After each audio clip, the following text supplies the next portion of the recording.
शकुंतला के दो बेटे थे, लव और कुश। लव की रमा से अरेंज मैरिज हुई थी और कुश की लता से लव मैरिज हुई थी। शकुंतला अपने बड़े बेटे लव की बहू रमा को बहुत पसंद करती थी। एक तो वह उसकी पसंद से आई, दूसरा खूब पढ़ी लिखी थी। शकुंतला छोटे बेटे लव की बहू को इतना पसंद नहीं करती थी और दूसरा वह कम पढ़ी लिखी थी। शकुंतला जहाँ भी जाती वहाँ अपनी बड़ी बहू रमा की खूब तारीफ करती। लता पूरे दिन काम करती और सबकी सेवा करती। दूसरी ओर रमा पूरा दिन रमा सजती संवरती। रमा को जो भी देखता उसकी खूबसूरती की तारीफ करता। लता पर कोई ध्यान नहीं देता, उसका पूरा दिन घर का काम करने में चला जाता। शकुंतला भी उसे कभी कभी कम पढ़ी लिखी होने का ताना मार देती थी, परंतु वह कुछ कहती नहीं।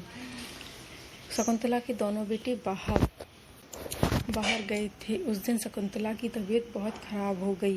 उसने रमा को अपने पास बुलाया और कहा, मेरी तबीयत बहुत खराब है। रमा ने उसे डॉक्टर को दिखाकर दवाई दिला दी और अपने कमरे में चली गई, परंतु लता शकुंतला के कमरे में ही सो गई। रात में शकुंतला की तबीयत बिगड़ गई। उसे बहुत तेज बुखार आ रहा था और वह कांप रही थी। लता ने शकुंतला को जैसे ही बुखार में कांपते देखा, वह तुरंत ठंडे पानी की पट्टियां शकुंतला के सर पर रखने लगी और रात में बेड के नीचे बैठी हुई सो गई। सुबह शकुंतला की जब आंख खुली तो उसकी तबीयत ठीक थी और वह अच्छा महसूस कर रही थी। अब शकुंतला समझ गई थी कि पढ़ाई लिखाई बुद्धि दे सकती है, संस्कार नहीं। संस्कार परिवार से आते हैं। अब वह लता को बहू नहीं बेटी मानने लगी। दोस्तों, जरूरी नहीं जो लिखा पढ़ा है वो संस्कारी हो।